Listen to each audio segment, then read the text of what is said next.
welcome back to my channel. Now today's video I am going to be talking about my pregnancy, but before I get into that I just want to say a massive thank you to everyone who watched my first video and subscribed to me, and also a massive thank you to such lovely comments, because I had such lovely people message me actually and about the same situation they went through also, and obviously they're pregnant now, so it's really good that I can kind of help them and advise them, because I think advice.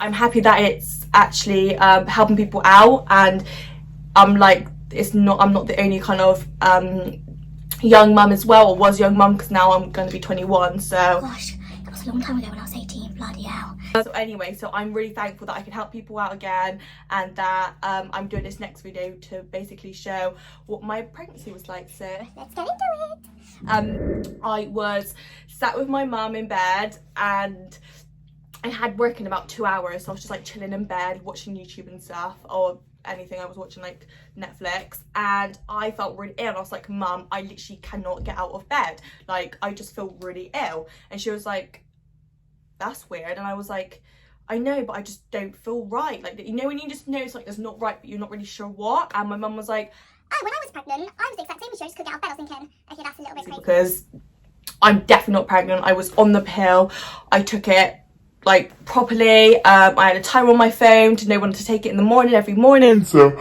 like, what is that about? Like, I was like, what? Anyway, like restricting the kind of sense of that I'm definitely not. Anyway, and then so my mum came back, she went shopping, and she came back with a pregnancy test, and I was like, oh my god, like what? Yeah, it came out positive. Now a lot of people asked me what like my reaction was, and honestly my reaction was like shocked. It wasn't emotional, like obviously it was emotional, but I didn't like suddenly cry. A lot of people like either suddenly cry or like scream or do some sort of wacky, like I don't know, wacky stuff, but it wasn't that. It was literally like, oh okay, like wow. Like, so I was really lucky to obviously have such an amazing family to understand my situation. Obviously a lot of people might not have that, so obviously it could be slightly different, but for me my mum was really supportive. And yeah, so after that then I told Jack, so his dad, I told him. And that was quite scary because we were only dating for like 2 months, or not even that, so it was like, oh my god, like what do we do? And anyway, so I had to go to work, so I went to work because I couldn't let my clients down, which was quite scary because I wasn't going to go in, because obviously like I've literally just found out I'm pregnant and I'm like, what do I do? But so I went into work, and I literally the whole time of me into work I was literally just like, I was an emotional wreck because I wasn't crying, but I was just like, I just couldn't, you know when you just can't focus on something because something big like that's just come into your like into her life. I literally have a human growing inside me right at this second, and I'm massaging someone's body, like what the hell. So it was very crazy. And then I remember Jack picking me up from work, and we were going to go for food to talk about it, but I don't think we both felt like it. It was quite like I don't know, I just didn't want to talk about it in like a restaurant. It was a bit if you saw someone or something. So we just went back. I think we got a takeaway, I can't really remember, or his mum cooked some like nice food or something, I can't remember. Basically went to his room, and I think it was a day ahead, I'm not really sure, I can't remember what exactly day it was, but we were sat down, I think it was the next day, and we were sat down and we got on his like computer on Microsoft Office Word. We did like a positive section and a negative section. So if people are struggling to decide what to do, I think that is the best option, because for us we could see the positives, so obviously his beautiful little child, maybe the negatives, maybe like look into your future a bit more. So it was really good to have, and for both of us to have our own opinions stuck out in front of us, I think was really good. So I do recommend doing something like that if you're really uncertain and you're really young, because it really helped me decide what I wanted to do, and obviously for Jack's point of view, decide what he wanted to do as well. So it really kind of added up. There's such different things, so it could be negatives because maybe you want to have more money to go traveling, or a positive because you don't really want to like end this life because it's like the best thing that's ever happened to you. So I think in that extent, 1 minute, in that extent, it is hard because there's so many variations of positive and negatives in the fact of having a baby. But anyway, it helped me, so I think I suggest that to anyone else who was doing it. About a few days after, obviously I had my first scan, so we went in just to double check it was all okay. But a little bit before that, sorry, I just rewinded a little bit straight. We both obviously didn't really know what to do. We were quite up and down, so our relationship wasn't the strongest at all. So for Jack's point of view, I think he knew that he didn't really want to keep the baby because he knew that we probably wouldn't possibly be together at all. And obviously the situation now, I am not with him, so I understand his point of view on that section. And I think it's hard because I think his choice kind of got taken out of his hands. So from a male's point of view, it's really hard for them to process in their brains, because at the end of the day, it's our choice and the women's choice, because we carry that baby and give birth to it. And I think that's really hard for the males to kind of accept. And I if I was in that situation, if I was a male, I would be literally like, wow, like literally I have no control over the situation. so I think for me, I didn't personally understand that.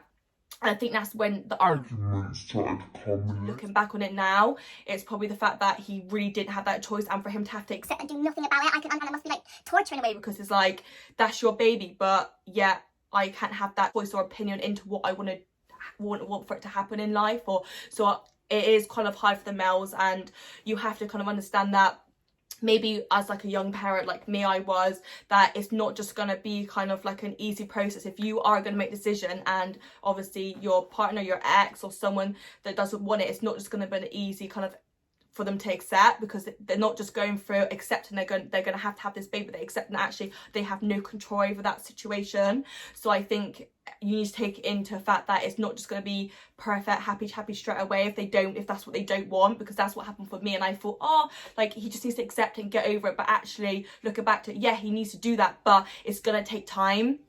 So for me, I think that's what I look back at it now. That's what I kind of didn't do. I didn't give him time to do that. Now we did go. So we rang up the abortion place. This makes me quite emotional, because thinking me actually ringing the abortion place up is like crazy, because I have him here now. I literally would not change a word for it. But obviously you have to have your options open. Now it's nothing to be ashamed of. If you want your if you do decide to have that, like that's absolutely fine, because it's your life and it's your choice at the end of the day, like if no one else is. And that's what I think I learned out of this whole kind of pregnancy, that actually it is your choice, and don't be ashamed if that's what you do, because at the end of the day you need to make what is the best life for that child or for yourself. Because at the end of the day, if you don't have, say, the right life maybe for yourself, maybe you wouldn't be able to give that to your child. Like obviously there's different opinions and stuff, but for me I think that's the major thing. Just do what you want to do and do what your heart sets to do, because that's what I did. Now if you don't do what your heart sets to do, I think that's when things kind of tricky out and you kind of struggle. So anyway, we rang up the abortion place, and we just wanted to have a little chat with them. And I think as soon as we rang them up, I think we went in, I think it was the next day, I can't remember, was it the next day or the day before? I can't remember. I think it was the next day, or like you had to wait like a few days for the appointment, kind of like a doctor's appointment.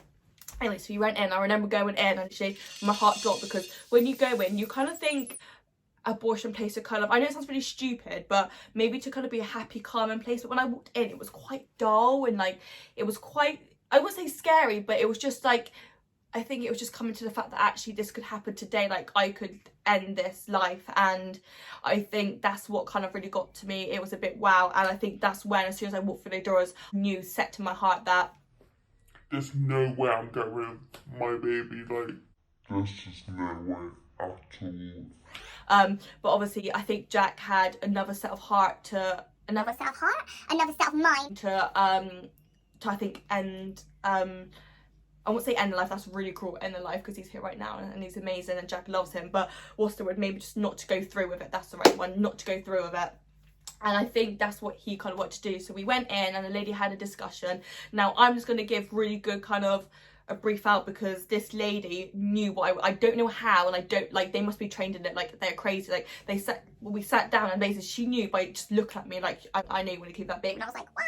But she didn't actually say that. But you know, when you connect with someone and when you go in for maybe an abortion, they basically have to kind of ask you certain questions, like why is this not the best thing? She has to ask you like certain questions for you to be able to go through and have the pill, or have certain things you might need an operation for it. You can have like different sections. So for me that was really hard, and I was asking all the questions that was literally negative for me to have an abortion. I was like, no. Then she knew. I don't know if she got Jack out if you had to wait outside, I can't remember. I think he did go with us, but then did you go back out? I can't remember.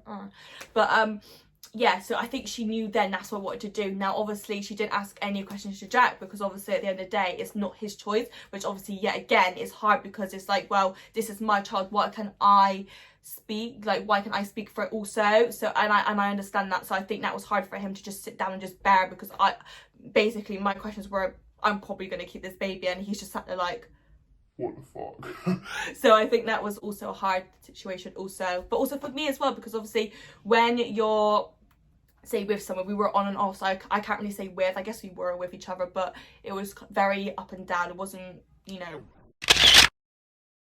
solid. So yeah, when we were with each other, I think damn, that we would be together, but I thought I had a little bit of hope, because in life I have hope to everything, like that's how I think Jack, he definitely knew, but I think he just didn't want to kind of discriminate that kind of hope for me, because it, So I understand he was trying to kind of help me out as well, but it kind of went a bit tits up. I remember going back into his car, and he basically sat, and I think he knew my decision, and he basically was like, we can have this baby, Amber, like blah blah blah, like I just can't, and I understand that for him. So yeah, that was really hard for him to accept. And I remember going into his house, and his mum and sister was there. I walked through, and they're like, so what are you gonna do? And I was basically said, I'm gonna keep this baby. And I remember just Jack kind of like walking up his stairs as he was kind of talking etch. So I think that was really hard for him to handle. I think it is for any male. I don't think it's easy for even a woman as well, because for me, my hard fact was that I'm probably gonna have to go through this pregnancy on my own, but it wasn't such a, like,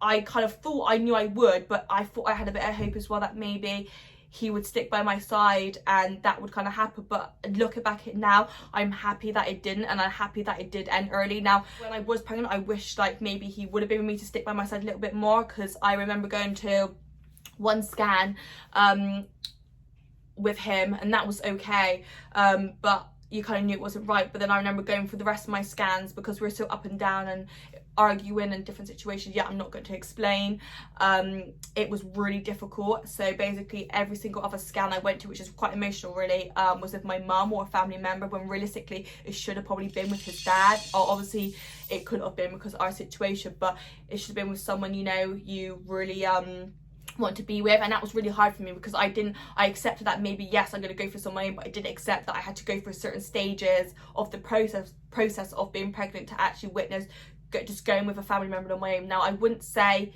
it was on my own, because I had such supportive family and friends, like, you know who you are, and they're like all amazing. Oh my god, what is this like the hair doing, like what the hell? And when you go into the waiting rooms waiting for scans and things, like you see couples splattered about everywhere and they're holding hands, and you're just like wow, like I'm doing this on my own now. Like that's when I think it's quite emotional, because I really struggled with it, because obviously you see all these lovely couples together, you're thinking this should be my situation, why isn't it? Yes, that was really hard going in and not having. So I think bear in mind that when you, if you are in it right now, and the situation is me, like bear in mind you kind of just got to be strong and be strong for your child, because I was, and it was hard, and I did let go a little bit myself, and I would be honest with that. But just try your best not to think what's around you, just think what's here and what's in your heart as well, because at the end of the day, not every child needs a dad there. Now, people are going to have certain opinions on this, and they could diss me, they could not, but from my personal opinion, it doesn't matter if the dad isn't there, because they just need someone they love. And if you love your child and it's just you, then it does not matter at all they need is love and support and care. And if you can give that to your child without a dad, or even without a mum, maybe you just have a dad, it does not matter. Because I think realistically, my dream, you saw, like everyone sees these fairy tales of a lady or a man, or even two guys and two women have a child, and for me, like, that was my dream, and that was everyone's picture, and that's what you should see. But at the end of the day, we're not in those days anymore. We're in 2020, and sometimes people don't work out, and that is okay. I really appreciate people like doing things like that. Like my friend Layla, she's a single parent, but literally she is smashing her ass off her job. Like, she's just an amazing mom. Her child is beautiful. There's no difference between if the dad was there or wasn't, because she's doing an amazing job, and that doesn't matter. So for that example, I think it just proves it all really. Like, you can bring up just the most amazing child, because she has. Similar as me, I do have a boyfriend now. I'm not with the dad, just to clarify, but obviously I get that extra help, so I appreciate that for Sam to do that for me. But yeah, anyway, so being that kind of single parent is not to be ashamed of, like you're smashing it. But for me, in my fairy tale, that's what I thought I kind of dreamed of having, but it wasn't reality. So if you're in that situation, just clarify yourself that it's going to be okay and it will be okay, because it is okay, and that you can do it. Like, you just have to think about the love you're going to give for that baby, and I promise you'll be fine. I remember so after all those scans and stuff, I just remember not doing much. Like, I remember like not enjoying my pregnancy as it was. Now also, I want to just explain that I did take a fair few Instagram photos of my bump and stuff, but I was actually quite, now this sounds really sad, but I think I was quite ashamed of it, because this is really like, sounds really like upsetting really, because I remember just kind of sat there thinking, I'm taking pictures of these bumps, but like I'm not happy. Like on social media as well, that you take photos, but actually behind that photo you're probably not happy at all. I would like get really baggy clothes and hide the bump. Now my bump wasn't that big anyway, so that was even worse, because you probably couldn't even see it, because I was quite tiny. So I used to have like baggy like jumpers and stuff to cover up, and I wish, see, back then, actually no, I did show it off more when I was walking out. I wish I showed it off when I was going shopping. I wish I showed it off when I was going, I don't know, walking around down my road. Like, I wish I did. If I do have another child, that I will be showing it off, and you'll have those feelings to kind of, but for me, I think I was so low because of the situation, and I think in an extent I was a little bit depressed, because obviously I wasn't officially doing it on my own, but for not having like a partner next to me, I think that I struggled with that. So obviously yeah, that was hard. So I kind of didn't really kind of show off as much as I wanted to. I really did not enjoy my pregnancy at all. There were stages where I did, which is probably slightly to the end, when I was coming to the fact that actually, like, this is it now, I'm doing it on my own, I've got this, I can do it. But actually throughout those months, I had to work up to that stage. It doesn't just click like that. And I remember basically going through a really hard time. I didn't really want to do anything. I was literally just sat in my bed. I wasn't really eating a lot, and that was quite worrying. Like, I was eating like a fair bit, like, but I just didn't really fancy doing it. Like, do you know what I mean? You just like when you're being ill, like, you just don't really want to eat. You feel a bit sick. I had a bit of morning sickness. I didn't have a lot, which is lucky enough, but I did have a little bit. So obviously just felt just numb really to the whole situation, and I was so stressed. And I remember another situation which I won't explain, but I was so stressed with that situation that basically my baby's heartbeat went too high, and when I went in to see the midwife, she basically said, your baby rate's too high. So basically I sat there, and I did have a cry actually to her, because I basically said to her, this is my situation, like, I'm really struggling with it, I don't know what to do. And at that point when I said that, I think I knew that I need maybe just a little bit of support and help, because I am a young mum and I was only 18, and for me to kind of, I mean, I know there's younger mums out there, but for me it was really hard to kind of like suss in that situation. So basically she referred me to a specialist nurse. Now this nurse basically, it's called Nikki. She's the most amazing person ever. I love her to bits. She's literally crazy good. So basically they referred me to her. Now she would come, so when they referred me, I had to obviously ring up and see if there's a space available, a space available for her to come and see me, because obviously there's a lot of this, well, there's probably loads of young mums around Bristol and around the area. So you have to be in like a waiting list for someone to come and see you, and they come and see you, I think, once or twice a week. She came once a week to me, so once a week. Now basically this nurse is not like a nurse you see in the hospital or anything. This is someone that basically comes around and just basically says it's gonna be okay, and you're gonna like just help you out. Now she personally helped me out in the fact to kind of accept that I'm not gonna be with the dad, and you kind of just have to accept it now and like kind of get on with it. And not only that, but also to kind of help, because obviously I had no brothers or sisters, so for me it was like I had no clue what I was going to do with this baby. I just didn't know nothing. So basically she built up to teach me like basically what to do. I had an extent of what to do, but also she helped me like to practice on to change nappies and stuff, which, because obviously I never did. I'm like the youngest sibling in my family, so for me, like, I've seen a few babies and stuff, I'm really obviously comfortable with them, but I don't really know what a day of life with a baby kind of is, except I thought it was just crying all day, which actually it isn't.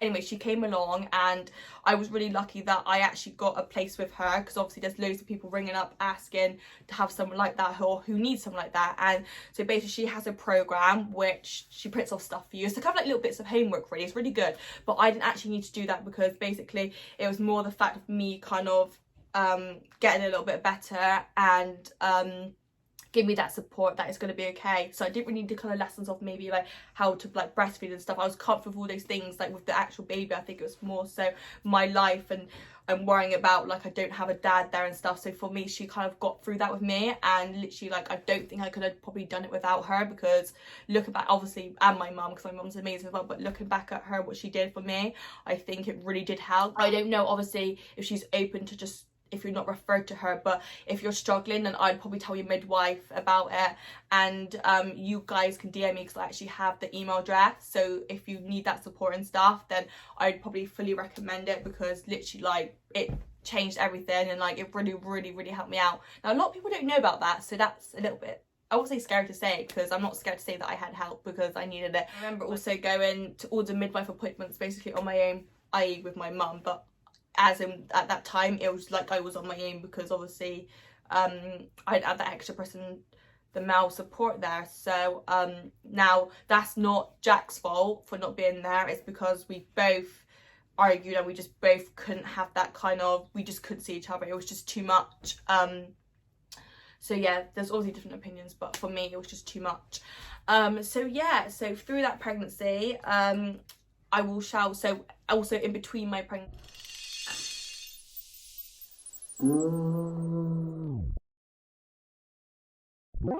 so in between my pregnancy, apart from that, it was all like, well, apart from all that, it was all okay. So I remember going for maternity shopping with my mum, and that was quite cool. Like I think I enjoyed that, because I think it was just coming to the close of being fact that I am going to have this baby now, and in extent I think I was a little bit excited. I remember getting a book about giving birth, and I was literally petrified reading this book, but I think it helped, and that was really good. So I kind of set my mind to just baby, just to try and like get myself to know that, okay, I'm having this baby now, let's do it, like I can do this, I can give birth, it's fine.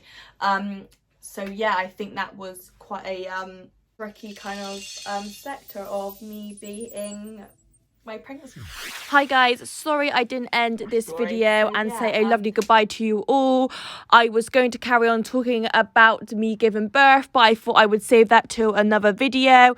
I hope you all enjoyed. Thank you so much for watching. I really appreciate it, and I hope you can click that button to subscribe. Have a lovely day.